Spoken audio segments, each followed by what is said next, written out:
بسم اللہ الرحمن الرحیم۔ قسط نمبر 3۔ پچھلی قسط میں خانواد ابراہیم علیہ السلام کی ہجرت اور پھر ننھے اسماعیل علیہ السلام کے مبارک قدموں کے نیچے سے زمزم کے چشمے کے پھوٹ پڑنے کا ذکر کیا گیا۔ یہ چشمہ دراصل مکہ کی بے آب و گیاہ وادی میں زندگی کی نوید تھا۔ پہلے قبیلہ جرہم جو پانی کی تلاش میں عرب کے صحراؤں میں پھر رہا تھا، زمزم کے چشمہ کے پاس قیام پذیر ہوا، اور پھر کچھ عرصہ بعد ایک اور قبیلہ بنی قطورہ بھی حضرت ہاجر کی اجازت سے وہاں آباد ہو گیا، اور یوں مکہ، جس کا قدیم اور اصل نام بکہ تھا، سورۃ آل عمران، ایک باقاعدہ آبادی کا روپ اختیار کر گیا۔ اگلے 15-20 سال میں چند اہم واقعات ظہور پذیر ہوئے۔ ان میں سے ایک تو حضرت ابراہیم علیہ السلام کا وہ خواب جس میں انہوں نے حضرت اسماعیل علیہ السلام کی قربانی کا حکم ہوا۔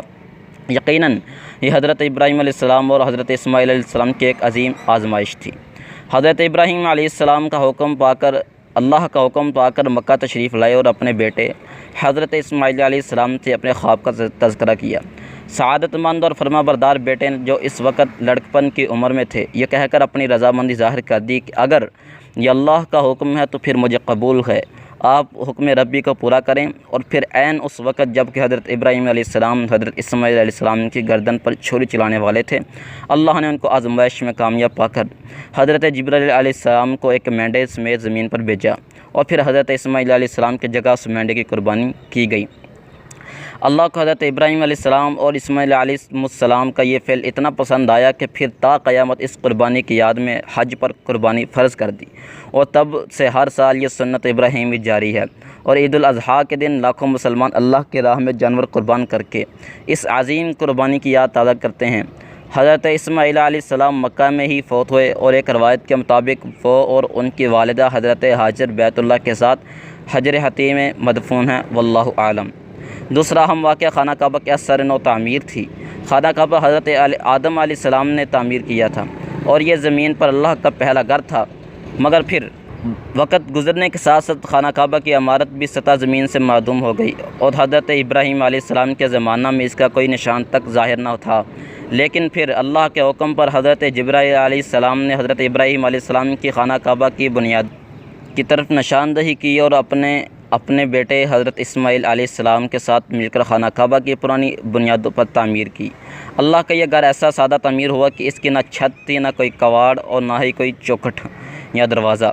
کعبہ کو کعبہ اس کی ساخت کے مکعب نما ہونے کی بنا پر کہا جاتا ہے۔ عربی زبان میں 6 یکساں پہلوؤں والی چیز مکعب کہلاتی ہے۔ چونکہ حضرت ابراہیم علیہ السلام کی تعمیر مکعب حالت میں تھی تو اسے کعبہ کہا جانے لگا۔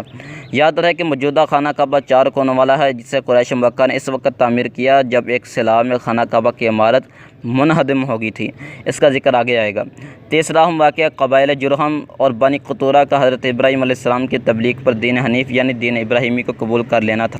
خانہ کعبہ کی تعمیر کے بعد حضرت ابراہیم علیہ السلام نے خانہ کعبہ کی تولیت یعنی سارا مذہبی انتظام قبیلہ جرہم کے حوالے کر دیا۔